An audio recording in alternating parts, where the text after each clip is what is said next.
eke ọmanụ ụmụ ọdịnala Igbo a sị nka chi tata bụ eke ketara anyị ihe ọma ma kepụrụ anyị ihe ọjọọ. A sị m na anyị ga-ejere obodo nara obodo. A sị m onye chụba anyị daa, onye fụrụ anyị cheta nwa ya nwụrụ anwụ na ọzọ ya anwụ. Anyị ga-azụ ka afịa, anyị ama ana ka afịa. A sị m ihe ọma na-eme na be ndị ọzọ ya mee na be anyị. A sị m ihe ọma dị n'elu ya dara anyị n'ala, ọdịnala ya pụoro anyị ome ka ụwa fịa. Onye si ife anyị ji wee nọrọ anyị nọgbu onye a na ndụ, onye si anyị ji wee dịrị anyị dịgbu onye a na ndụ, maka na adị oke ibe na-agụ akwa. A sị m na anyị ga-apụta ihe na onye isi pụtara ihe adịghị ka ụgbọ ise. Tata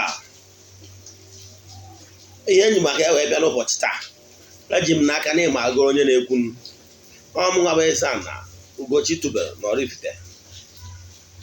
Echiri m ọzọ Eze-Ana. Ihe m bịara ka nkọwa n'ụbọchị taa bụ ihe ị kwesịrị ịma. Nke mbụ, the forces of nature, Ezumezu. What you should know about aquarium. Ọ bụrụ na oge gafọrọ anyị gwaghị ihe ị kwesịrị ịma gbasara agwụ. Then ihe ị kwesịrị ime na ihe ị kwesịrị ime dịka onye chọrọ ka ọ dozie ụzọ ya. Tata agaghị ori m ọfọ na tempụl n'isi ndị enyi m niile, ndị niile anyị na-alụ ọrụ mmụọ dị iche iche. O nwekwara ndị na-ayọ ka anyị chụọrọ ha aja pụrụ nnukwute iche, dịka aja mbuni elu, aja ịpụta ihe, aja mgbaghara mmehie na aja ihu ọma na ndị ọzọ. Enwere aja dị iche iche anyị na-achụ, nke ọbụla nwere ihe kpatara ya. So ọ bụrụ na ị chọrọ ka a chụọrọ gị aja pụrụ nnukwute iche, chaatị m na WhatsApp, aga m enyere gị aka. Abụkwa m onye mgbasa ozi ọdịnala Igbo, bụrụ onye isi nchụaja dịka unu si marụ na Ugochi tubelu ọdịnala tempụl. Ihe ndị a nkọwara bụ ihe ndị mme egosi gị. Na mbụ, ana m ala ka iji ihe mmadụ ma wee mara ya atụ ihe ọ na-amaghị. Enwere forces of nature, the nature elements.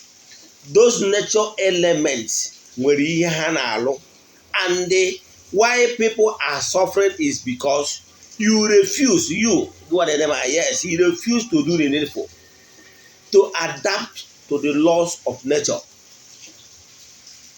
Why you are suffering today, yes, is because you have not done the right thing. I keep saying it, I will keep saying it. There was a time on your condition, yes. Maka na akpọrọ m ọrụ njụ na m ama alụ, ewee na-apịọ m azụ, tinyere m eme the right thing. Ana m agwakwa ụnụ so na what you don't know is only a mystery to you and not to all. And why you are suffering today is because you are putting yourself against the law of nature. Chukwu okike kechala ụwa would a beautiful place. O wee kwuo na akwụkwọ ndokwa basị na ihe niile ya kere dị mma. So God is not the author of pains. You are in penury. Ị nọ na-akụ ọta, agagide n'ihu agaba n'azụ, ngwurube nna gị tiri eti tọtọ. Mma nke nwere isi adịrọ nkọ, nke dị nkọ enwere isi. Ịghọtara ya? Ejegide n'ihu ejebe n'azụ. Ngwurube nna gị onye bi n'ọda, onye a ga-asị na aga esi n'aka ekute nwetawa mmiri, onwe problem. Ịgba nkịtị ka mmadụ ga-atụ. O nwere ndị ka nwere ihe Chukwu kere eke gbara ga, maka na ndị maragoro nkụzi m na nna like ihe ọmụmatụ, ka ọ ga-abụ ichefu ihe m kwuru were ihe m mara na atụ wee chụta. Ka m were something bụ a common plant, dị in creation, wee gosi gị ihe mara ga atụ na pains human being na pass through because You made yourself an enemy of nature. You are not even enjoying nature. All the creatures of the Almighty Father is made for our own good. Can you wear that powerful? But why you are suffering today is because you don't know the benefit of the creatures of the Almighty. Chukwu okike onye ike niile si n'aka ya abịa. Ịghọtara the reason iji ata ahụhụ ka mmadụ atụ.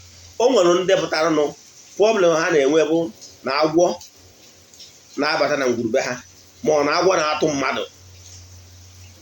Like o nwere place akpọrọ m aha na Plateau State. Ije ebe a na agwọ dị very common. But na almost on daily basis ị ga-afụrịrị onye a ga-asị na agwọ taa. Gaja community. Mana ihe nna chịkọwa kịta bụ ka mmadụ ga-atụ na all the challenges of life you are facing, or poverty, or ihe isi ike, agagido n'ihu agaba n'azụ, all these plants, herbs, and vegetables and flowers you are seeing are not in vain. O nwere vegetables and the flowers. Nwere make smoke, that is water charcoal. Make mucha charcoal chake. Neti those flowers na herbs na flowers na ekubi okwu na ya. The smoke, the aroma na come after from those smoke and they make is a sacrifice. That is yanwa bara. The elemental beings ndị ọ bụ ọrụ ha ije ozi na mmadụ na mmụọ ha nụ anisie ha ga-ebido mara isi si kere ebe a na-achụ aja nsuru ọkụ a kere ebe a na-achụ aja. That isi alone will attract them to me, and I, Eze-Ana Ugochi, will send them message and they will go and do what I ask them to do. But if you don't know it, you don't know it. Come out. Let me show you something. This thing you are seeing now. When it came out this plant. Where this thing. In Afia. When it came out here. And when so many things say Giallo. But the hench ikusi kita ye Giallo let any hen na check water. Ka the dried one. Ka. The fresh one. Among me had the bone now. We are talking about Yafa. I want to Bomakada. We Igbo na Suno no Hendo now. We are with the kids and I want to wear. Man, for this plant, Messia video. The last video. Messia video. At the end of this video, a video come this plant. Both the leaf. Get on gas plant a compound. So that it was that video. In week get charge our plant. Ever on all the very important plant here in a compound. Eze-Ana Ugochi tubelu says so. So you watch my video. Make sure you watch the video we roll to the end. You got that? If for this things in half now, equal a compound, no snake. Just a strategy locations in your compound. Plant here. No snake will ever enter your compound. For any reason, any snake or one will be closer to this plant.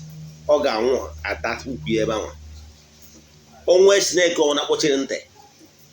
After hearing this aroma coming from this particular plant, instantly. Almighty Father Keriheni. So any snake that refuse to remain in the bushes and try to come to human house to torment any man that have these plants in his compound, we use them on mberede. So okay, okay. So if na Chukwu okike kechara ihe wee kpọọ oke If you don't want snake in your compound, plant this and they will move away from you. You got that? Now, ihe ọzọ ole ka ihe amụtara ihe nkụwata na enwelu etu a snake is naturally, let me use layman understanding language so that you understand me. Snake is naturally unwelcome in people's home and regarded as evil. Now, this plant can warn off snake, and for any reason, if the snake refuses to go, the snake will die. Got that? Etu anwa ka ọ dị, enwere some plant that are naturally gifted. They are embedded. There is supernatural power embedded in them that they can warn off any negative energy, unwanted guest. Enwekwara ndị amoosu. You got that? Enwere some plants that their smell alone is enough to send red signal to any negative energy. It might interest you to know, o nwere osisi a na-akpọ osisi inyi maka ndị Marian. Osisi inyi na-achụ ndị amoosu by make fire with the osisi inyi, and osisi is smoking fire up. No witches and wizards can come around that environment. You are not surprised. Chukwu okike kere onyinye ihe dị iche iche. Enwere flowers na-abụ na those flowers dị ndụ. The aromas coming from those flowers, the smell coming from those flowers attracts the elemental beings in around your house. Good. You got that?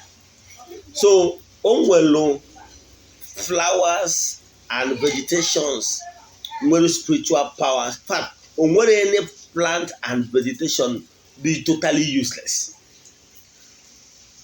Ihe ịmaghị ya. So, mana ihe niile ahụ kwesịrị ọ bụrụ na mgbe human being the closer to nature, the elemental beings, the helpful beings normally guide man on how to make use of those things, those creatures of the Almighty Father. Ihe niile a Chukwu okike kele maka ọdịmma nke mmadụ, nwanne nke Chukwu ebuka. But you know why man run into challenges of life of today? It's because man refuses to do the needful. Man refuses to be closer to nature by keeping the laws of nature and make friends with the forces of nature so that they will always guide you. Man normally run into challenges of life because man refuses to do the needful. Mmadụ mere onye nke mere onwe onye ilo nke Chukwu, onye ike niile si n'aka ya bịa. You know why you are having challenges of life? Because you made yourself onye ilo nke ihe niile Chineke kere eke. You made yourself only ilo to the forces of nature around their families. Example, ka ngwa one thing mara. Ọ bụrụ na dibịa na-arụrụ ọrụ, more example, nature dey tap blessing from the activities na aja dị iche iche na ụfọdụ iche iche anyị na-agụ n'Ugochi tubelu na temple kwa ụbọchị. Long for it. Yọọ Chukwu okike nke pụrụ ime ihe niile, onye ike niile si n'aka ya abịa, si ya na ị chọrọ ka iketa oke na aja na ọfọ niile a na-agọ na ya bụ temple kwa ụbọchị. Nke bụ eziokwu na if your position is pure, you long for it. Nke bụ eziokwu na o nwere ndị abịa na ya bụ temple mana ha na-erite uru because na ha kwenyere. and demand na ha chọrọ ka ha partake from the fountain of grace that radiates from that temple. Ịghọtara ya? Ka bụ ofu. Mana ị ga-adịrịrị convinced and ask for it for you to get. Ịghọtara ya? Ka ofu. Nke ịbụọ m chọrọ ịkọwa bụ ọ bụrụ na dibịa chọrọ ịlụ dibịa ọbụla chọrọ ịlụ ọrụ, echefukwana ime supplication on that day ebe ukuru ọrụ ka mmadụ na Ugochi tubelu ọdịnala temple. Ụgbọ ọbụla ị chọrọ ka anyị lụọ ọrụ, ọ bụrụ na n'ime enwe ike ịnọwu at that point a ga-alụrụ gị ọrụ, ma ọ bụ na ị ga-anọ ụbọchị ọbụla a gwara na-ebu ukuru ọrụ gị ụbọchị dị etu a ga-achụ àjà dị etu a. Echefukwara ikpe ịgụ ọfọ ma ọ bụ ikpe ekpere wee kpọkuo chi gị na ya ancestors na ezumezu mmụọ niile so gị wee sị ha n'ụbọchị dị etu a, example n'ụbọchị nkwọ na-abịanụ na Ugochi tubelu ọdịnala temple, n'ebe a ka m ga-anọ wee chụọrụ ụlọ aja nke a ma ọ bụ aja nke a ma ọ bụ ichiri chi m aja. Biko ka unu niile zuo ka eze azụ n'ụbọchị ahụ ma nara aja weda ma ị ga-anụ ya present ma ọ bụ na ịma anụ ya present. Ịghọtara ya? Now echefukwana n'ụbọchị ahụ bụzi nkwọ a na-achụrụ gị aja kpọmkwem. N'ebe ọ bụla ị nọ, echefukwana itinye ya mindset. Just imagine the temple. That's why in some videos videos about the temple. Just imagine the temple. You can do it, yes. You can do it by imagining the temple. Foto onwe gị n'ịnọ spiritually nọrọ present. Ịghọtara ya? Ka obi gị dị na anya bụ ihe ahụ a na-arụ ụbọchị ya. Ọ nya bata na ọ bụrụ na anyị na-arụ ya mmadụ, anyị ga na-esend the video so that by you viewing the video of those work going on a na-arụrụ gị, you can tap blessing. It's a thing of faith. You can, by watching that video of the work as the work is going on, you can tap the blessing. Only if you believe. Ịghọtara ya? Nke a bụ ihe ị kwesịrị ịma na ọ bụrụ na o nwere spiritual work ọ bụla a na-arụrụ gị. Nke ọzọ bụ ihe ị kwesịrị ịma maka ọdụ ọmụmụ ma ọ bụ forces of nature dị na ngwurube nna gị. Echefukwara na enwere ike na-abịa na ebe nna gị, enwere ike nwee okwu dị iche iche. Enwere okwu mmụọ dị iche iche. Abịa n'ọdịnala Igbo, enwere ihe wụla ise okwu mmụọ ma ọ bụ okwu alụsị. Ihe a bụ like temple of alụsị dị etu a. Ịgbọ ya okwu bụ n'asụsụ Igbo, mana okwu oyibo gwara ya temple or altar. Now o nwegasị na okwu mmụọ ụlasị. Then abịazie na ngwuru dị iche iche, ngwuru ọbụla nwere okwu. Mana na ụka bịara rie ya erie, ọtụtụ famili amarozi na onwere ebe ya famili nwere okwu ha.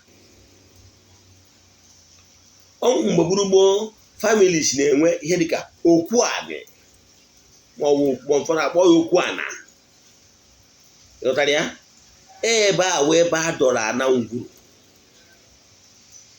Ụfọdụ na-enwechakwa ya nwee ihe dịka okwu chi tais ebe ha tọtụrụ chi ha, debe chi ha ebe mmiri ama na-ama ya. Then nwekwa okwu ndị ichie, okwu dị iche iche, okwu ọdụ ọmụmụ and rest of them. Mmụọ niile anwa nọ na ngwurube nna gị nwechara okwu. So okwu niile ahụ enwere bụ like ebe ị ga-anọ wee na-ekwubi okwu mmụọ, na-ekwunyere mmụọ dị etu a.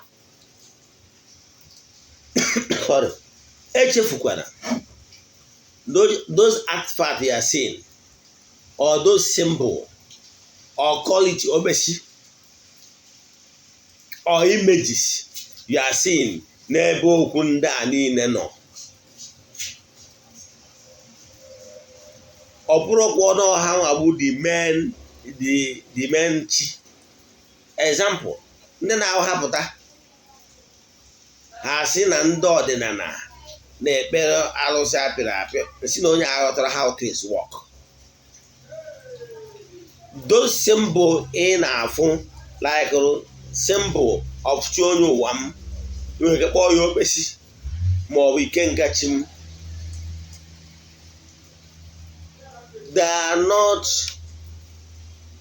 I'm not worshiping them. They are their symbol. Their spirit, my guardian angel, is behind the obesichim and the powers that follows him is in Ikenga. So having my chi able to chim no besi more we can get him serve as a contact point, serve as something to keep me attracted, something to show as a symbol. Never can aboturu kokuchim de. Never bụ ebe chim na-ezute chim. No chamber, no a chamber ebe nna anọ mụ na chim kparịta ụka wee zute chim. But that does not mean na nya bụ okpesi bụ chim. Ị ghọtara ya? Ọ ebe a ka ndị aghọtala ọnụ ha sị na anyị bụ ndị ọgọ mmụọ wee na-amụ ha amụ. Si aka ihe a na-ekwuzi na chi nke ukwuu bụ mmụọ. Oge anyị na-eje katịz na ajụrụ onye bụ Chukwu, a sị na Chukwu bụ mmụọ. So whoever na-agọ ya bụ chi, na-akpọkụ ya bụ chi, na-worship ya bụ chi bụ na-agọ mmụọ. So onye ọbụla ekere eke supposed ịdị na-agọ mmụọ maka na Chukwu bụ mmụọ. Ị ghọtara ya? So ụfọdụ asị na mmadụ bụ onye pagan. Pagan bụ ndị ekwetara ndị a na-efe Chukwu, mana ndị ọdịnala anyị na-efe chi nke ukwu a. Then hidden bụ ndị ekwetara ọdịnala enwere chi atọ, atheist. Now mana anyị bụ ndị ọdịnala Igbo kwetara na chi nke ukwu ahụ dị onye ike niile si n'aka ya abịa. Ndị niile a anjelu nke Chukwu ma chi onye ụwa mmadụ, ndị niile a bụ ndị anjelu nke Chukwu na-ejeru Chukwu na mmadụ ozi. A na-asị na ọgọ bụ chi onye. Yes, ibi ya ọgọ, somebody na-emere gị ihe ọma bụ chi gị, mana ndị obere chi. Akwụkwọ ndị ụka ọbịa sị na anyị bụ obere chi. So whenever you are like helping someone, ibuchi, when someone's likely depend on you, in a help onyawa without any strength attached, in a small God helping the person. You got that? Manibro Chikuku, Chuku. You got that? Chinkuku, the Almighty Father, the creator of the whole universe. Rather, I am human beings which ibani. You got that? I guess na mmadụ bụ chi bịa. Yes. So ọ bụrụ ka o si dị. So ihe ị ga-aghọta bụ na ya na ị ga-amata how things work. Mmanụ na those things are symbol. Ihe ga-eme gị mgbe ọbụla ị bịara for meditation in front of ya okwuchi ka obi ghara ịda agbasazi agba ka enwee ihe ị na-enegara anya, because ị meji ya physical eyes wee fụchi gị n'onwe ya n'ụdị ọ dị, except few individuals that are privileged to see so. All the same thing anwa, those images na alụlụ ndị ụka ọbịa, ndị ụka Rome. Ofu ihe anwa ka the images and artifact niile n'ihe akpọrọ akpụ images ya na-alụ n'ọdịnala. Ịghọtara ya? Before ndị ụka Rome abịa, ndị be anyị na-enwecha ụmụ ihe atụrụ atụ, the artifact to remind us of the entities of powers or spirit anyị nọ n'okwu ya. So ha nwere onwe ha nwere ike ịbụ na ha ṅomiri ihe anyị nwe na-eme. Today, ha nwere images of their forefathers call themselves. Ha nwere image of their spirit beings. They are considered as spirit beings, like Jesus and then also they make images of them. But that does not mean that no image is yanwa kahanefe. Man, all this the personality behind the image that image represent. You get?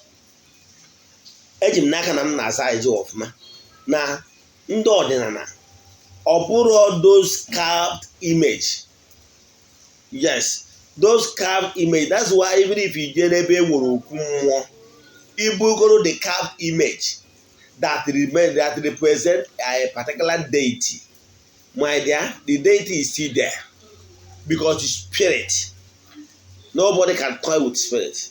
You know? So that image is just to show you that at this particular point is where the oku of this particular deity or entities of power, this is where the spirit was installed. The same thing with the Iwondo Nana.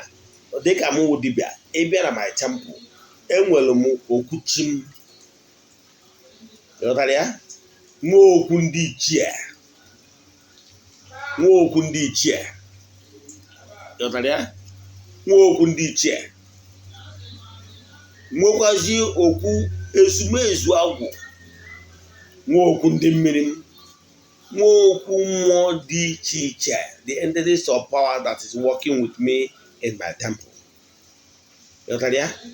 Those okwu ndị, those symbols, images in afọ abụrụ onye nwa the spirit. Now, but there is in afia. You when weak is like anchor. You ever know truly know this exact point where the spirit, you know. You know what? When you are in front of them, you will concentrate. Yeah? Because if there is no thing like those images at a particular place, you are looking in the thing air. You may weak chikota marry his makabia. That's Asiana. You know what? So only ordinary. I won't have more going more where. Agịkpọ m onye ọgọ mmụọ ekwe m biko na Chukwu bụ mmụọ. Onye ọ na-ekpere ya ga-ekpekwere n'ime mmụọ. Ịghọtara ya? So ọ bụrụ na na-ebiazi na amụrụ na ngwurube nna gị, ọ na-ewute na o nwere ngwuru ụfọdụ na-ata afụfụ taa maka na ha kwesịrị ime ihe ha kwesịrị ime. Today n'ụtụtụ taa, apụtara m wee fụ a young man. Ọ bụrụ na agwụ ya na-emezie, ọ na-emesasị ihe. Ịkpọ ya onye ala ịdọrọ mistake. Ịkpọ ya semi onye ara na-achọ ịpụ ọfụ ịdọrọ mistake. The same thing with nwanne nwoke again. Nwere ike ịkwụ n'ofu a particular spot for 6 hours. Ịkpọ ya onye ala, you are not mistaken. Esikwa na onye na-achọ ịpụ ara ọfụma, you are not mistaken. The same mama, the same papa. Etu akụ ụmụnne niile si eme ma nwoke ma nwanyị. Ofu n'ime ha megata wee jebe ụka, mana ụka ọ na-eje enwere isi because n'ofu agwụ anwa na that family agwụ na-eme ha ncha niile.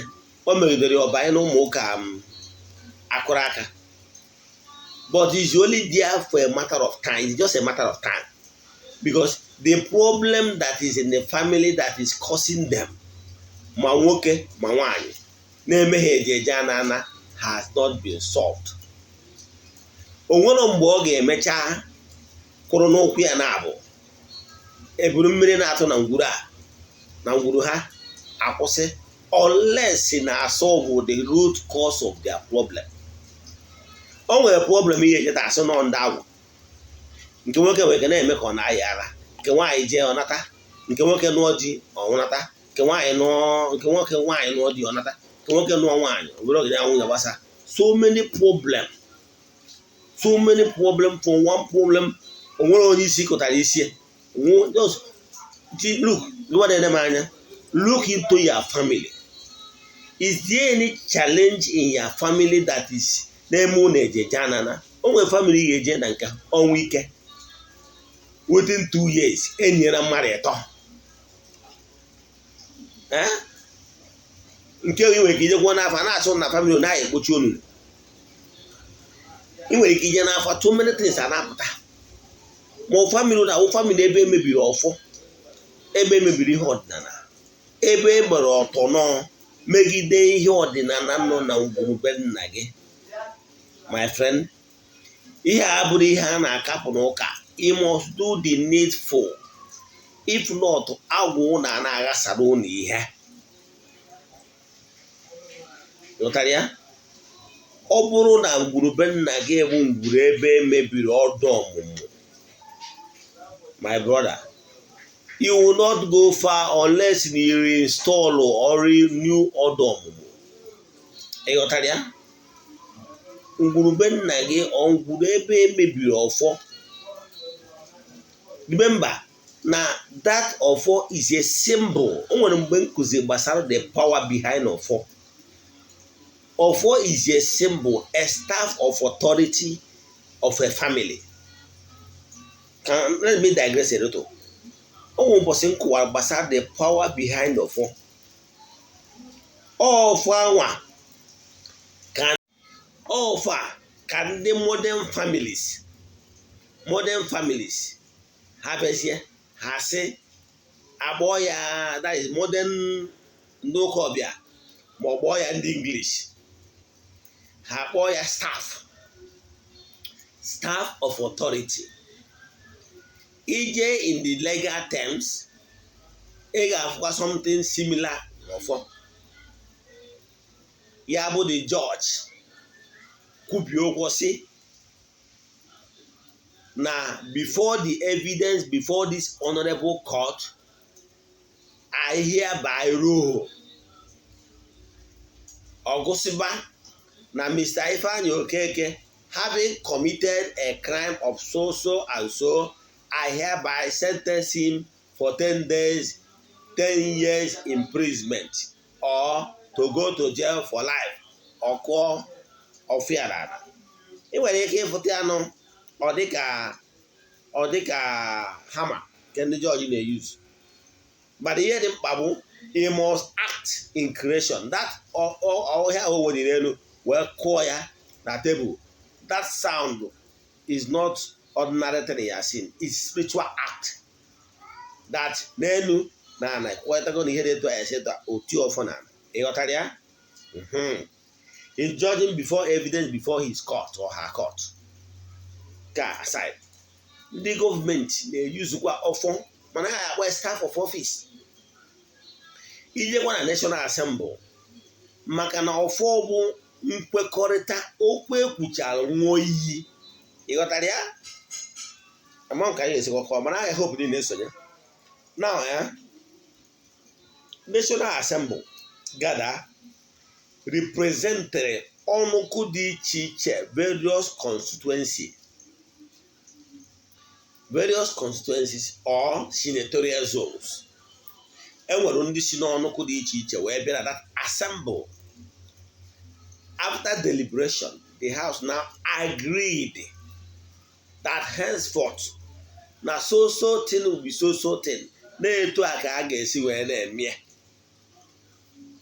N'okwu ekwuchara nwa iyi nke mbugoro na the staff of authority a na-akpọ MES is a staff authority. Aka abụrụ National Assembly. Ị ga na-afụ ha na-abata efu ka ha bie wee na-abata na house. Now must be present. It's a symbol of authority. Now Mr. Speaker or the Senate President ihe kwusikwa okwuchi okwu o wee sị ihe dị etu a ụbọchị dị etu a na ọ ga-adị etu a na ọ ga-adị etu a. Ndị sọpọtụrụ ya say hi, ekwu I. Ndị na-protest against the Sene, or say the eyes have it, or kụọ ya n'ala. Ọ pasikwana, ọ bụgo nkwekọrịta, okwu ekwuchara nwa iyi. Mana ọfọ bụ osisi pụrụ nnukwute iche, is a sacred tree. Eji wee hiwe ọgbụgba ndụ. Okwu ekwuchara wee ṅụọ iyi.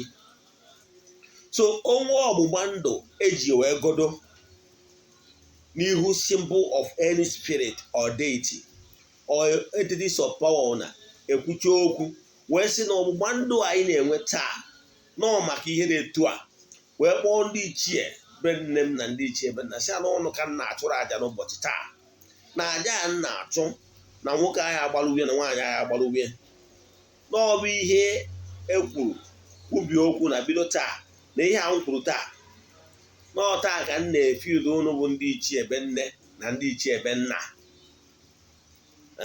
na mgbagha adịrị ya n'okwu ekwuchara nwa iyi na taa ka enu na ana na ezumezu mmụọ niile mụ na ha so gbara m aka ebe na ụbọchị taa na mụwa Eze-Ana na-efiụdụ ụnụ n'aha Chukwu okike nke pụrụ ime ihe niile.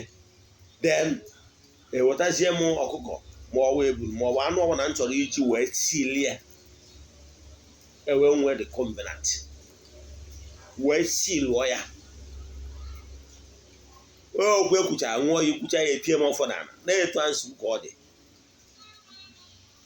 A na-enwe blood sacrifice eji esil. Enwere other form of sacrifice because nkụzigo gbasara sacrifices. Then nwekwa blood sacrifice. Onye agbata na agba ochie je gụọ Leviticus na-eji anụ nwere ọbara dị iche iche wee na-esil any sacrifice or blood covenant or blood sacrifice. Mgbe Abraham chekatara ihe ọ ga-emere Chukwu okike nke pụrụ ime ihe niile, o je kpụta nwa ya, Chineke agwara ya gbuo ọchụ. Ofu ilu na-ewere ihe niile ya nwere, ofu nwa ya mụta wee chụọ anya chụwa ya adịra. Chukwu sị mba, don't commit that dastardly act, no murder. Si ya na ya hapụ nwatakịrị ahụ, nye emelụkwana nwatakịrị ahụ, jee gụọ ya na akwụkwọ efu ebe dere ya, akwụkwọ ndị ụka ọbịa. Ọ sị ya emelụ, let that child for no reason be injured. Na anya na-apụ na ị ga-afụ eburu, were eburu chụọrọ m aja. Abraham wee lụzuo nwa wee were eburu wee chụọrọ Chukwu aja. Ijekwa na akwụkwọ nkụ ndị ụka ọbịa, ịfụ na Jizọs ndị ụka ọbịa kwuru na ya bịara imebi emebi. I think Matthew 5 wede for 15 gbadaba na ya bịara ka ihe niile agba ochie sie ike na obere mmebi. And onwere ebe Jizọs ji wee sị onwere ebe o ji wee sị na ya bịara na ịchụ aja wute anụmanụ bụ ihe ọjọọ. Onwere ebe o kwuru ya. Mana ihe o kwuru bụ na ya bịa ka o mee ka o sie ike. Mana ndị ụka ọbịa ndị eriri eri bịa rie ego front and back wee sị gị na Jizọs bịara were onwe ya chụọ aja. Kedu ka o si site gị ka Chukwu okike nke kere elu na ana ga-ewere nwa ya jese ka nwogo stori anyị ma wee marụ atụ? Yes, a sịrị anyị na o nwere ofu nwa, ọkwa eziokwu. Ka ọ ga-esi wee were nwa ya ahụ wee chụọ aja? Ọkwa Chukwu okike asịrị thou shall not kill. Is it not better for Chukwu okike go say agbaadugo m unu mmehie unu mere wee megide m da ma igburukwa ofu nwa ya tinye? Ọkwa Chukwu sị thou shall not kill. Kedu ka o si dịkwa gị ka Chukwu okike a ga-abịatasị na oliwe ọ ga-eji gbaghara ụwa bụ mgbe gburu nwa ya? How does it sound? Ewee gwa ya na o nwere ebe ya afụ ebe ndị ụka Rom na-agwọ ha gbụchaa onye ha si nọ Lucifer, akpọọ onye ha si nọ St. Michael na ọ chọrọ iji sọdụ wee gbuo Ekwensu wee sị ya thou shall not kill. Remember, thou shall not kill. Na onye agbata na ekwe na St. Michael amawurozi Ekwensu. Ịghọtara ya? Now, kedu ka ọ ga-esi wee dị sị gị na aja a ga-achụ gị oli mgbaghara mmehie bụ na egburu nwa ya? Kedu ka isi wee kwere ya? God can never accept dastardly acts as a form of forgiving human being their sins against him. So there was no sacrifice on the cross. The dastardly act committed against Jesus, mentioned in the Bible, is a pure murder. Even those that killed him said, "Let the blood be on our head and on our children's head," showing you that one is purely murder. If the thing ever existed, it's pure murder. Okwana akwụkwọ Matthew sị na afụfụ ga-adịrị onye a ga-esi n'aka ya wee lee nwa nke mmadụ, na ọ ga-akarị ya mma na amụrụ ya amụ. In fact, na ọ ga-aka mfe iwere onu eriri mmanya mmadụ n'onu, mmanya mmadụ eriri n'onu, mmanya ya blọk wee tụwa ya na mmiri ka ọ ghara ise n'elu. That is ebe ọ na-edescribe the punishment ga-adịrị human being onye esi n'aka ya wee lee ya. So intention ya abroad to be killed. He came to the world to preach to his people, the Gentiles, what they must do in order to live a good life and to be closer to the laws of nature. His intention was never to be killed. If not, overall not to be killed, why is it that people are no longer celebrating Judas Iscariot, onye ọ bụ n'aka ya ka esi wee lee? Kedu ịkpata ndị mmadụ ji wee refuse ịba nwa ha afa dị etu a? So that act was purely murder. Now, ọ bụrụ na esi na ọnwụ ọ nwụrụ n'elu obe kwụrụ ụgwọ mmehie gị, yes, gị nwanne m anya. A gwara anyị n'akụkọ according to allegorical story ndị ụka ọbịa, si anyị na njọ si na mmehie Adam and Eve mere wee bata n'ụwa kwa eziokwu. Wee sịkwa anyị na the new Adam abịagokwa ụgwọ mmehie niile mmadụ ji site n'ịkwụ ngwu n'elu obe wee sị na ọgwụsiwo. Nsi oke wee jụọ ha sị ya, if that is the case, why is it that human being was never brought back or taken back to the Garden of Eden? Ebe ọ bụ na onwere ozi mmehie dị n'ụwa na ọgwụgwọ niile eji. Okay, at what point ka njọ batakwazi n'ụwa ebe ọ bụ na nke mbụ ọnwụ n'ụgwọ niile? Kedụkwazi onye bụ kọmitkwazi anọda njọ ebe ọ bụ na nke gwara na njọ nke mbụ wụsị n'aka Adam na Eve, ọkwa eziokwu na ha atara mkpụrụ isi asị ha atara? Kụrụ onye kọmitkwaziri mmehie nke a njọ ji batakwa again? Think, use your brain. Ikwena ka mindset ya gị eriri eri n'ụka wee were doctrine wee saa gị isi. Ihe na-achọ ịgwa unu nwere ihe dịka such sacrifices. The sacrifice that is recognized even the Old Testament testify is there o nwere aja a na-achụ, need a sacrifice of lesser animal ka e wee mee blood sacrifice, which Chukwu oke gwara Abraham ya yuzu ebule ihe chọba anọ. E nwere aja ọgụgụ nwa aja ebule ihe chọba anọ ma ọ bụ aja ehi, ndị a na-ara nke as the high dịkwa higher among ndị ọzọ, aja pigeon and rest of them. So ihe na-achịkọwara gị bụ na let nobody convince you na o nwere onye nwụrụ n'elu obe maka ihe gị. Ịghọtara ya? Now, ihe m chọrọ ịkọwazi ị kwesịrị ịma bụ na ịmarụcha nke a, ịgba mbọ fụ na imedoro ihe dị n'ụzọ gị, ihe ọdịnala emebiri na ngwurube nna gị eme adishọn imedoro ya. Ihe gbasara agwụ dị na-enye gị nsogbu na ngwurube nna gị na-enye ụmụnne gị nsogbu na ndị be ụnụ, kama arụfụ na install that family agwụ. Enwere family nwesara agwụ dị iche iche. O nwere family nwere agwụ nka na ụzụ. Ka agwụ ahụ fụ na imere install agwụ nka na ụzụ na be nna gị, kama agwazie agwụ ka na ụzụ adị ewusi ka ịbanye into business that has to do with creativity. Ịghọtara ya? Ihe na-achịkọwa bụ na ihe a nkọwa taa ma akọwata the topic without the too long, mana ebe anyị kwụsịkwa, next time I continue from where we stop. Send the alum message na 0805 78 37 672. Eze-Ana Ugochi tubelu bụ afa m. Aga m enyere gị aka. Send the alum message na WhatsApp My mission is to help people live better life. Mana ihe na-akpọ onye Igbo na-ege m ntị gị nwa yes gị nwa na-ene m anya chighata back to ọdịnala. Igwe na-aka ewelu nkụzi ntụ ụka ọbịa wee rie gị erie. Emecha ewelu doctrine wee kejie gị wee sị gị that if anybody say that Mary is not the Theotokos, the mother of God, let the person be anathema. Or the doctrine of the church. I was opportune to read the Canon Law, Vatican I, Vatican II, and doctrines of the church, and life of sense.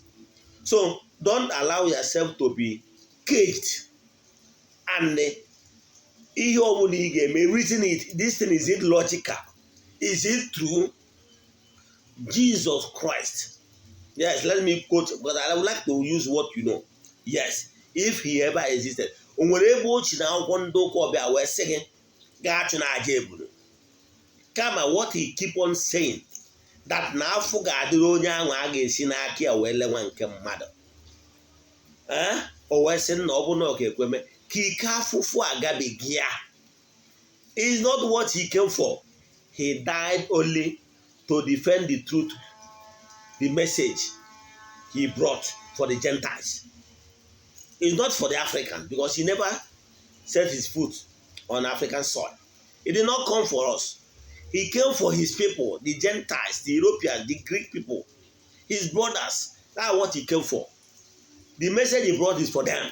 It's not for we Africans. We Africans already know Chi before the arrival. The time Jesus was in their place, African race have been existed. Kpatara na mgbe a mụrụ ya ha na-achọ ebe akpọ ya bụ asị kpọrọ ya jewe n'Egypt. So Africa had been in existence before them. Do you get? So what actually happened is that the message he brought is for his people. That's why he never even cared to come to Africa as a grown man. Now, ihe niile ọ gwara ha bụ ihe ha ga-eme for their own good. Akpesịara ya sị stop preaching ihe ị na-epreach. No, ọ bụrụ na ya kwụsị ipreach ihe ọ na-epreach, a man na mission, his mission to liberate his people has been defeated. Na ozi ahụ ọ bịara ịbịazi ụmụnne ka ha mebe ihe dị mma ndị Israel na ndị otu ya, chi ndị Israel has been defeated. O decide ka ya nwụọ ọ bụrụ na ha chọrọ igbe ha gbuo ya because of the message he brought to his people. That's why akpesara ya tasị akwụsị ikuzi ọ sị mba na ya gara ada ekuzi tii na ha emegido wee gbuo ya. And to show you that what they committed is murder, he prayed, Father, forgive them, because they don't know what they are doing. Because they don't know that they are committed a murder by killing him. So he never died for we Africans, he never died for anything. Whatever you sow, Galatians 6:7, you will repeat. Come back to your root. Do what you're supposed to do as an African child. Recognize your ancestors. Do sacrifice to your ancestors. I have said it time without numbers. Sacrifice the teacher. Or every sacrifice requires blood sacrifice. Animals blood sacrifice. Enwelo aja usuru ọkụ, even frankincense in efe, incense ọbụla in efe is sacrifice. Pouring libation with nkwụ ọkụ, etu nzu, ihe niile abụ aja ka ị na-achụ. In fact, lighting up a candle and the candle is na-enwu burning. Izi aja ka ị na-achụ. Ihe eji ekwubiwe okwu ka candle a na-enwuze. Like a burnt offering is a sacrifice because you are losing something. This is a candle you bought, candlestick you bought, but the candle in the west, you are losing something. Therefore, it's a sacrifice. Whatever that is of pain that is coming from you is sacrifice. Even when you give out money, even when you give food, even when you give advice, good advice to your fellow human being, is sacrifice because you are denying yourself on certain things in order to benefit others. That That is sacrifice. So sacrifice is not only a blood sacrifice. However, there were so many methods of sacrifice. So ịgba mbọ fụ na ị na-achụ aja, o nwere aja ị ga-achụ ọbụrụ ofu akwa ọkụkọ Igbo ka ị nedere, nwee ọja ị ga-achụ ọbụrụ ọsọ ịtụ nzu na edo, na-atụ nzu atụọ m nzu kpọọ ụmụ mmụọ niile m na-ahụ si na m atụrụ nzu wee kwubie okwu wee sị ahụ na-ekwekwa na izuzu onye ọnwụ na onye ilo na-eso against me. Nlụcha ọla sị ha ngwa jeenu mee na ihe dị etu a na unu mee ya batara mmemme n'ụnụ nka sacrifice. Enwere lot of sacrifice. So nwanne na-achụ aja na aja karịrị ọgwụ. Chụba aja na-achụ aja giving arms na ihe ndị ọzọ ị na-eme ha niile ebe ịchụ aja. Chụwa aja ka ọmaka wee meele gị. A sị na Chidimma ga-adị na anyị ga-ejere obodo na-arụ obodo. A sị m na onye chụba anyị ga-ada, onye anyị na-achụkwa na onye ahụ ga-ada. A sị nke ọmaka mee chighata na ọdịnala Igbo, maka na ọdịnala bụ ụzọ ndụ. Ka Chidimma dị wee dị ka egwu ọma wee gụma n'ebe ị nọ. Akụzi na ọta ị na-akụ taa because you have not done the right thing consistently enough to create result. Ị nwere ike visit Ugochi tubelu na temple. Is a temple of learning where you can learn African and Igbo spiritual things, learn the culture, learn the tradition, learn Igbo spirituality. Etu ị ga-esi wee ma na a ga-eji ihe Chukwu kere eke wee na-ekwupi okwu ka ị wee mụta na ike dị n'ihe niile, all the creatures of Almighty Father, even the plants, na ike dị na ya. Ka ọ ha ma etu a echefukwana na ụbọchị ụka ọbụla bido 8 o'clock wee ruo na 2 p.m. bụ oge anyị ga-eme counseling na-ekwubiri ndị mmadụ okwu. Anyị nwekwaziri ihe nsọ dị iche iche anyị ga-agọziri gị maka ọdịmma gị. Mana akụzi na ọta, ịkụ ọta abụrụ ihe eji ama onye yara chi ekwu. O nwere any problem ọbụla ị nwere solution. Yes, quote me anywhere. Every problem you have solution. Why all the way do you want solution? Because you have not done the right thing consistently enough to create results. Echefukwara WhatsApp number, send the message ka nyere gị aka.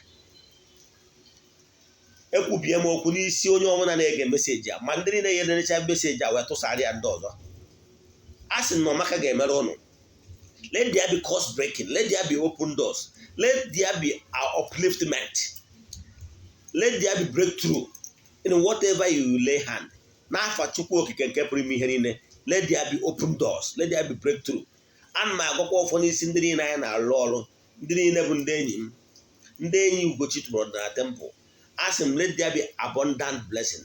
Na ọnwa a mba anyị nọ n'ime bido takịta wee ruo na ọnwa Disemba, na ihe ọma ga-emere ụnụ. Ndị nọ na ana mmadụ ga-eweta ihe ọma dị n'ụlọ ụzọ wenata n'ụlọ.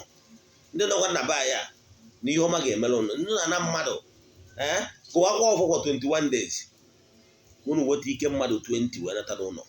Maka na dịka m si ekwube na adịghị ka ibe nọ na-agụ akwa.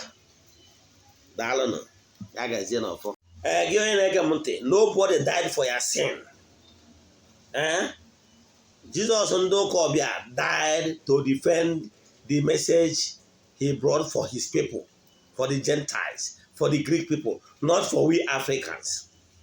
And no nwere ebe o ji ọnụ ya o ji eri ji eri ede kwuo na ọ bụrụ na wee kata m otu ịchụ aja ihe mme maọbụ iji animals wee chụọ aja nke dị n'akwụkwọ Leviticus. Ịchụ aja dị n'akwụkwọ ndị ụka ọbịa. Ya gaziere gị.